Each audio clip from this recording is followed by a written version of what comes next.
우리 몸에 닿는 모든 것을 청결하게 관리하라는 거예요. 오늘 이 말씀 보면서 제가 느끼는 것은 이제 contaminate이라는 단어예요. 이게 12번이나 나오더라고요. 12번이나 contaminate. 요즘 우리 병균, 세균에 대한 의식이 굉장히 강해졌잖아요. contaminated. 우리가 이 세상이 점점 혼탁해지고 망가지기 때문에 우리가 contaminate 된다는 것이죠. 망가지고 우리가 또 전염되고 병에 걸린다는 건데, 이제 의복에까지도 이 나병이 퍼진다는 거예요. 그 나병이 의복에까지 퍼진다는 것을 생각할 때 이게 정말 무섭다는 생각이 들죠. 우리가 이게 영적으로는 죄라고 이렇게 생각하는데, 작은 종기 하나로 우리가 죽을 수 있었다는 사실, 그 옛날에 작은 종기 하나로 죽을 수 있었다는 사실.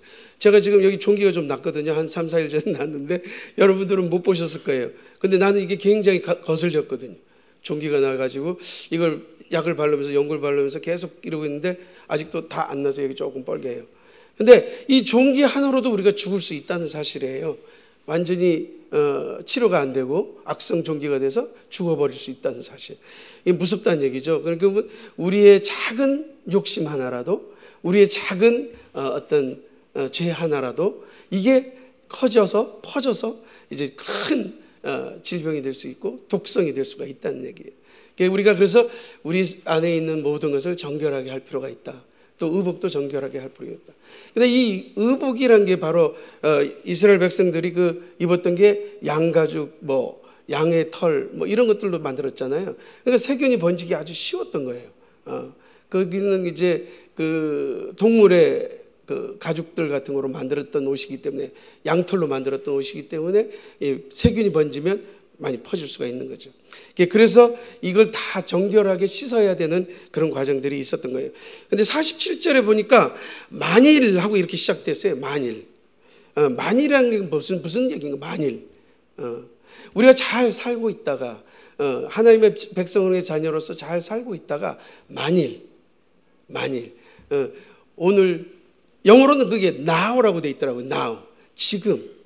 지금 여러분이 만약 나병의 흔적, 죄의 흔적, 이런 것들이 우리 안에 있다면 어떻게 할 것인가? 이게 오늘 제가 보고자 하는 말씀의 초점이에요. 만일 내가 잘 살고 있었는데, 병을 일 없이 지내고 있었는데, 정상적으로 지내고 있었는데, 만일 나에게 그런 죄성이 들어왔다거나 나에게 어떤 문제들이 생겼을 때, 갈등이 생겼을 때 어떻게 할 것이냐 이거예요. 만일 의복의 나병 색점이 발생해 털옷에나 베옷에나 배나 털에 날에 시에나 혹 가죽에나 가죽으로 받는 모든 것에 이런 일들이 생긴다면, 즉 우리 공동체 안에서 내가 이런 문제 속에 빠졌을 때, 이랬을 때 어떻게 할 거냐 이거. 이랬을 때. 여기 근데 이 전혀 말씀에 다른 어떤 특별한 말들을 찾아내기 어려운 말씀인데도요, 여기에 귀한 진리가 있더라고요. 첫 번째 49절에 보니까 제사장에게 보일 것이요, 이런 말씀이 있어요. 49절, 붉으면 이는 나병의 색점이라 제사장에게 보일 것이요. 우리가 죄성이 드러나고 이렇게 죄의 문제 속에 빠졌을 때 어떡할 것이냐 이거죠. 제사장에게 보인다는 거예요. 제사장에게. 그러면 오늘날 제사장은 누구세요? 목사님에게 오셔야 돼요. 목사님. 여러분이 갖고 있는 모든 고통이나 모든 문제들이 있을 때 목사님에게 나오는 거예요. 천주교 신자들은 그걸 잘 하더라고요. 캐톨릭 신부를 찾아가서 고해성사하고 이런 과정들이 있잖아요. 제사장에게 볼 것이요, 나에게 무슨 일이 생겼다면, 만일 지금 내게 어떤 일이 있을 때 해야 될 일은 목사님을 만나는 거예요. 목사님을 만나고 상담하시고 기도하시고 둘이 붙잡고 그 문제들을 해결하려고 노력하는 것이죠. 오늘 이 시간에 여러분이 이 자리에 나온 이유는 하나님이신 영원한 제사장 예수 그리스도를 만나기 위해서 나온 줄 믿습니다. 그분에게 구하는 거예요. 목사님을 통해서 구하고 하나님 앞에 나와서 구하는 거예요. 우리가 보여줘야 돼요. 이 마약 사범들 있죠. 마약 중독자들, 이런 사람들도요, 본인이 자기가 마약 중독자라는 걸 고백함으로 해서 그 마약에서 탈피해요. 담배 피는 사람들 있죠. 내가 담배 핀다는 걸 인정해야 거기서 탈피해요. 우리 이 알코올 중독자들 있잖아요. 이분들도 알코올을 내가 중독되었구나를 인식을 해야 하나님 앞에 나와서 기도할 수 있는 거예요. 예, 우리가 고백함으로, 나의 죄를 고백함으로 제사장에게 보여줌으로 이게 시작되는 거예요. 예, 그렇지 않으면 절대 고쳐지지 않는 거예요. 우리 죄라는 것도 마찬가지예요. 목사님에게 보이고 하나님 앞에 나와서 예배드리고 또 동료들하고 기도하면서 내가 고백하고, 그래서 우리 신앙의 삶에서는요 서로 이걸 봐주는 거예요. 서로 내가 내 형제의 그 잘못에 대해서도 받아주고, 그걸 또 우리는 놓고 기도하고, 이러한 보여주는 단계, 이게 첫 번째 치료의 단계예요. 두 번째는 그게 나병인 거를 해서 퍼져 있으면 54절에 보면 제사장은 명령하여 그 색점 있는 것을 빨게 하고 그랬다고요. 이래 동안 간직하였다가 빨게 하고 그랬단 말이죠. 이제 우리가 죄를 느꼈을 때 예수 그리스도 앞에 나왔어요. 하나님 앞에 나왔어요. 그러면 이제 그걸 빨아야 되는 거예요. 빠는 과정이 필요한 거예요. 빠는 과정은 하나님의 말씀으로 여러분의 삶 가운데 조명해 보는 거예요. 나는 왜 이러다가 이런 죄를 지었을까? 나는 왜 이렇게 이런 욕심을 부렸을까? 나는 왜 이런 질투를 가지고 있을까? 왜 나는 이런 교만을 갖고 있을까? 이런 말씀, 이런 것들을 하나님의 말씀으로 이렇게 씻어보는 거예요. 비춰보는 거예요. 비춰보니까 난 여기가 잘못됐구나 이러면서 그걸 깨닫고 회개하고 돌아오는 과정이죠. 그리고 분명한 것은 하나님께서 이런 죄를 지었을 때 격리를 시키셨거든요. 격리. 7일 동안 격리됐다는 사실은 같은 공동체에서 이렇게 열심히 잘 신앙생활을 하다가도 만일 지금 내가 죄를 졌거나 내가 그런 죄에 빠졌을 때는 격리되는 게 맞아요. 격리됨으로 해서 스스로 하나님과 독대하는 거죠. 독대하는 거. 그래서 가끔 우리 신앙생활을 하다가 기도원 가는 것도 괜찮아요. 가끔. 너무 자주 가면은 좀 이상하다 하지만 가끔 기도원을 가보세요. 그 기도원의 그 맑은 공기와 산새 소리 들어가면서 하나님과 독대하면서 산책 한번 해보세요. 참 좋아요. 그럴 때 하나님의 힐링, 하나님의 그 치료하심이 임하게 되는 거죠. 우리가 일상 속에서 너무 바쁘니까요. 저도 7일 동안 어떻게 사는지 모를 정도로 바빠요. 바쁘게 살다가 오늘 이렇게 예배에 나오는 게 저는 격리되는 거예요. 세상과 격리되는 거예요. 다 동떨어지는 거죠. 이제 전혀 세상 걱정 안 해요. 지금 이 순간은 난 전혀 세상을 일을 생각 안 하고 오직 하나님만 바라보는 거예요. 격리되는 거죠. 이 7일 동안 격리되었을 때 우리가 약간 그 정화되고 또 힐링이 되고 이렇게 되는 거죠. 두 번째 우리가 빨게 하는 것은 격리되어져서 빨아야 된다는 얘기죠. 그 다음에 56절에 보니까 빤 후에 제사장이 보기에 그 색점이 엷으면 그 이복에서나 가죽에서나 그 나래나 씨에나 그 색점을 찢어버릴 것이요 이랬단 말이에요. 세 번째는 우리가 죄에서 벗어나는 방법은 찢어버리는 거예요.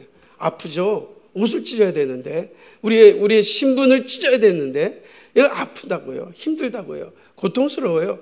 그렇지만 찢으라는 거예요. 찢어 없애버리라는 거예요. 그 죄성을 찢어 없애버리는 거예요. 오늘 우리가 예수 그리스도 앞에 나와서 하나님 앞에 나의 죄성을 고백하고 나의 부족함을 고백할 때 그 부분을 우리가 깨달았다면 주여 내가 이제 옵니다. 주님 예수의 피로 나를 정결하게 해주세요. 나 이거 찢어버리기 원합니다. 내가 이 세상에 있는 이 더러운 죄악의 씨들을 다 벗어버리기 원합니다. 씻어주세요. 찢어주세요. 아주 그냥 고통스럽게라도 찢어버리세요. 찢어버려버리는 그런 일을 해야 되는 거죠.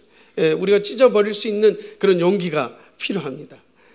지금 우리가 신분을 찢어낸다는 건요 어려운 일이에요. 일상생활에서 이걸 찢어내는 것이 쉽지 않아요. 조금이라도 그냥 아무렇지도 않은 것처럼 유지하고 싶은 거예요.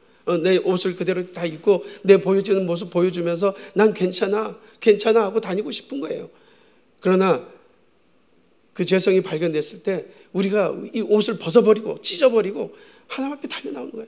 하나님 나 이런 죄를 졌어요. 나 이렇게 힘들어요. 아버지 주님 도우시면 없으면 나 살 수 없어요 하는 그 고백을 하기 위해서 우리는 찢어내는 거예요. 심장이 찢어지듯이 우리의 마음이 찢어지듯이 그 고통스러운 과정을 해서 찢어 없애버리는 거예요. 찢어 없애버려도 그래도 찢기 어려운 것이 우리의 죄성이거든요. 우리의 마음이거든요. 우리의 욕심이거든요. 우리의 질투심이거든요. 요즘 저는 우리 젊은 목사님들이 혜성같이 나타나서 설교들을 하는데, 야, 막 감동이 되는데, 야, 이런 목사님들이 이렇게, 뭐 질투심도 생기더라고요. 솔직한 게 내 마음이 질투심도, 작은 질투심, 그렇게 많이 크진 않아요. 근데 막 이런 게 이렇게 꿈틀꿈틀거려. 이런 것들이 있더라니까요. 다 초월한 줄 알았어요. 모든 걸 다 초월했다고 생각했어요. 저는 40대 때 불혹의 나이를 겪죠. 40대 때 불혹의 나이를. 그 40대를 지나면서 진짜 불혹이란 게 느껴지더라고요. 유혹이 없어, 유혹이. 그냥 아무 무슨 생각이 없는 거예요. 그냥 지나가다가 여자를 봐도 여자로 안 보이더라니까요. 그런 시절이 있었어요. 지금은 또 여자로 보이기 시작해. 그 참 문제야. 그러니까 이게 인간이 불혹의 나이 때 그게 여자로 안 보일 때가 있었다니까요. 그러면서 지나가면서 진짜 산천초목이 아름답고 정말 모든 것이 다 천국 같은 그런 삶을 살던 나에게도 자꾸 이런 죄성이 슬슬 나와가지고 또 보이기 시작하고, 사람들이 보이기 시작하고, 인간들이 보이기 시작하고, 오직 주님만을 보고 주님의 뜻만을 쫓아서 살겠다고 내 목숨 바쳐서 내 순교하겠다고 일본까지 갔던 사람인데도, 근데도 그게 안 되더라고요. 그게 죄성이라는 게 그대로 남아서 이렇게 한다. 근데 이 수만 번 수천 번 제사를 드리면서도 그걸 해결할 수가 없는 거잖아요. 우리가 해결할 수가 없어요. 그래서 우리가 오늘 이 레위기 같은 정말 딱딱한 말씀 들으면서도 우리가 깨달아야 될 것은, 율법으로는 우리가 해결을 못 받아요. 율법은 우리가 죄로 드러나는 것밖에 없어요. 이 율법에 써가지고 내가 죄 없다고 얘기할 수 있는 사람 과연 몇 명이나 있나요? 아무도 없어요. 이 율법 가지고는 우리가 해결이 안 되는 거예요. 이걸 읽으면 읽을수록 우리는 그냥 침체될 수밖에 없어요. 나약해질 수밖에 없어요. 나에는 해결책이 없다는 거죠. 그러나 단 한 번 제사를 드리신 예수 그리스도의 피, 그걸 의지하는 예수 그리스도의 피, 오직 보혈의 피가 우리를 깨끗하게 하시는 거예요. 나는 할 수 없으나 예수 그리스도께서는 내게 기쁨과 소망을 주시면서 그 예수 피, 보혈의 공로로 말미암아 나의 모든 죄성, 이걸 씻어주시는 거예요. 단 한 번의 제사로, 예수 그리스도께서 십자가에서 달리신 저 순간, 저것을 내가 믿는 그 순간 하나님은 나의 모든 죄를 씻어주셨다는 거예요. 나의 노력으로는 안 되더라는 거예요. 불혹의 나이를 걸치면서 그 모든 유혹에서 벗어났다고 생각했던 나도 지금은 유혹당할 수밖에 없고, 지금은 내게 질투심이 있는 것이고, 지금은 내게 욕심이 있는 거란 말이죠. 그런 어쩔 수 없는 인성이 우리에게 남아 있다는 것이죠. 네 번째, 아까 처음에는 뭐라고 했죠? 격리시켜서, 그 다음 물로 씻고, 그 다음에 뭐죠? 찢어냈어요. 그러면 네 번째 우리가 해야 될 일이 뭐냐면, 57절, 그 의복의 나래나 시에나 가죽으로 만든 모든 것에 색점이 여전히 보이면 재발하는 것이, 너는 그 색점이 있는 것을 뭐예요? 불사를 지르라. 제일 좋은 방법은 태워 없애버리는 거예요. 찢어도 안 되고 씻어도 안 되고 빨아도 안 되면 그 다음에 태워버리는 거예요. 성령의 불로밖에 없어요. 성령의 불로 태워버리시길 바랍니다. 태워버리세요. 없애버리시라고. 정말 우리 죽을 때 포켓이 없잖아요. 주머니에. 이 포켓이 없다는 것은 가져갈 게 아무것도 없다는 거예요. 결국 우리가 아무것도 없는 나체로 온 거예요. 나체로. 죽을 때는 나체로 가는 거예요. 그런데 수의를 입히는데 거기 주머니가 없잖아요. 그 뜻은 뭐예요? 가질 게 없는 거예요. 갖고 갈 게 없다는 거예요. 그렇다면 이거 찢어버리고 이거 불살라버리는 거 간단한 얘기예요. 버려. 필요가 없는데, 오늘 당장 내가 죽는다면 내게 있는 이 모든 것이 다 필요가 없는데, 다 허무한 건데 뭐하러 그걸 가지고 아둥바둥 싸우냐고요. 아둥바둥 쌀 거 없다고요. 다 버려버리는 거예요. 결국은 다 부살라 태워버리는 거예요. 성령의 불에 의지해서 정말 주님 앞에 간구하며 기도해서 불로 태워버리는 거예요. 우리 죄성을 태워버리기 간절히 축원드리겠습니다. 불에 태웠어요. 그런데 또 가는 게 이게 아까 제가 말한 불혹의 나이에 욕심이 없어졌다가 다시 생겨나는 그거예요. 해결은 받지만, 예수 그리스도 보혈의 피로 해결은 받았어요. 구원은 받았는데도 다시 빨아야 한다는 거예요. 여기 58절에 그 색점이 벗겨졌으면 그것을 다시 빨아야 정하리라. 무슨 얘기예요? 또 또 빨아야 돼, 또 빨아야 돼. 우리 예배 드리는 과정이 바로 이런 것 같아요. 빠는 과정. 계속해서 하나님의 말씀으로 빨아야 돼. 그래서 빨고 또 빨고 그 다음에 또 씻어내고 그렇게 해서 또 그다음에 불살르고 태워버리고 찢어버리고 이런 과정이 바로 이 예배가 아닌가 싶어요. 새벽 기도마다 나오는 것은 어떤 사람들은 일주일에 뭐 수요일, 금요일, 주일 이렇게 3번 나오면 굉장히 많이 나오는 거잖아요.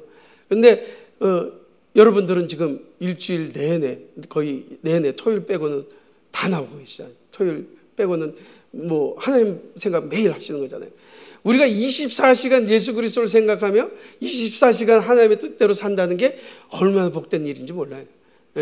이것을 이 시간을 허락하신 하나님 앞에 감사하셔야 돼요. 이거 시간 안 허락하면요, 그리고 또 건강 안 허락하면요, 할 수 없는 거예요.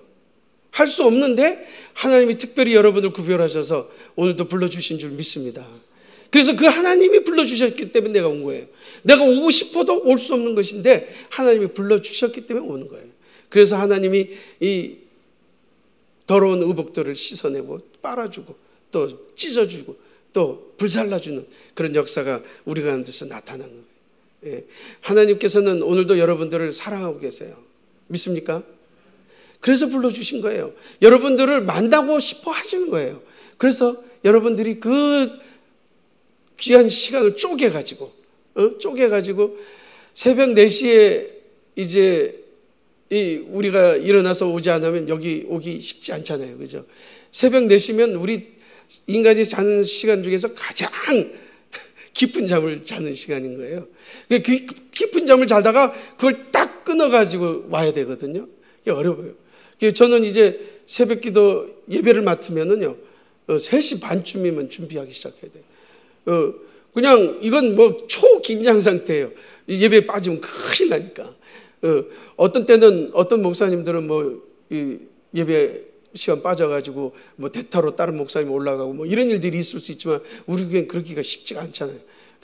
이거 초긴장 상태, 예배 빠지면 안 되지 하는 긴장 상태로 기도하다가 자고 3시 반에 일어나서 준비해서 여러분들보다 먼저 나와야지. 우리 장정원 성도님은 그냥 한 4시 한 20분 30분이면 나와버릴 수도 있거든요. 그러니까 빨리 나와서 그분보다 빨리 나와서 문을 열어야 되고 그분보다 빨리 나와서 이게 예배를 드려야 되잖아요. 이러한 예배 가운데서 우리가 정말 하나님의 그 임재하심과 하나님의 그 역사하심을 맛보고 느끼면서 하루하루 살 수 있다는 거, 이게 가장 큰 축복인 줄 믿습니다. 우리가 지금 하나님께서 이 규례를 주시면서 이 규례대로 살아라 하지만 우리가 이 규례대로 못 살고 있는 우리 자신을 발견하고 이 법대로 살지 못하는 우리를 발견하고 우리 스스로가 낮아지면서 오직 의지하실 예수 그리스도의 이름만 붙들고 사는 거 아니에요. 그러니까 예수 그리스도가 우리의 주인 되시고 우리의 왕 되셔서 오늘도 우리 모든 더러운 것을 빨아주시고 찢어주시고 불살라주시고 태워주셔서 우리가 다시 한번 깨끗해질 수 있도록 하나님께서 해주시는 거예요. 이 빨래터에 나오셔서 열심히 빨아가지고 정말 깨끗한 저와 여러분 되시기를 간절히 축원드리겠습니다. 그래서 우리 공동체가 점점 하나됨을 느껴야 되는 거예요. 그러니까 저분이 어떤 어려움을 겪고 있다면 이건 내 문제가 아니다 생각해서는 절대 안 돼요. 저분이 겪고 있는 고통이 나의 고통이 돼야 되고 저분이 겪는 어려움이 나의 어려움이 돼야 돼요. 그래서 그 어려움에 빠진 성도들에게 우리가 한 손으로 딱 손잡고 기도할 수 있는 그런 우리 공동체가 돼야 돼요. 요즘 저희 그 교회에 그러한 분위기들이 좀 많이 발전은 하고 있어요. 목장끼리 모여서 기도도 하고 서로 의견들도 나오고 서로 자기들의 어려움도 나누면서 이렇게 힘을 합치는 그 모습 보는 게 저는 교회에서 가장 아름다운 모습이 뭐냐? 공동체끼리 모여서 자신의 모든 것을 털어놓고 그것을 쉐어하면서 사랑으로 묶어가는 거. 이 모습이 가장 아름다운 것 같아요. 그게 한 그룹만이 아니라 여러 그룹으로 번져나가는 거죠. 오늘 이 나병이 번져나가는 것처럼 여러분들의 그 사랑의 모습들이 여러분들의 이웃들에게, 여러분들의 형제들에게 퍼져나기를 간절히 축원드리겠습니다. 그게 우리의 노력이에요. 우리의 작은 노력이 시작되어져서 그게 또 증거되어져서 그 사랑으로 하나하나 묶어져 가는 거죠. 그래서 예수 그리스도의 사랑이 우리를 단단히 묶어주셔서 우리 한 공동체가 예수 그리스도의 일을 감당할 줄 믿습니다. 그렇게 가는 거예요. 하나님께서 묶어주신 그 그룹, 그 공동체로 가는 거예요. 비록 부족하지만, 내가 보기에 저분은 나한테 좀 해가 될지 모르지만 그래도 참고 견디며 찢어내고 버리고 씻고 닦아서 그래서 가는 거예요. 가면 하나님께서 은혜 주실 줄 믿습니다. 예, 기도하겠습니다. 사랑하는 하나님 아버지, 감사합니다. 오늘도 저희들 기도하기 원합니다. 하나님의 뜻에 따라 저희들이 통성으로 기도할 때, 하나님 부르짖어 기도할 때 하나님 응답하여 주시옵소서. 우리 탄자니아 선교팀을 위해서 또 기도하기를 원합니다. 그들이 지금 탄자니아에서 잘 모여서 사역을 하고 있는데 그 사역 가운데 주님 같이 하여 주시옵소서 하고 기도하기를 원합니다. 우리 주여 일창 불러짓고 기도하겠습니다. 시작. 주님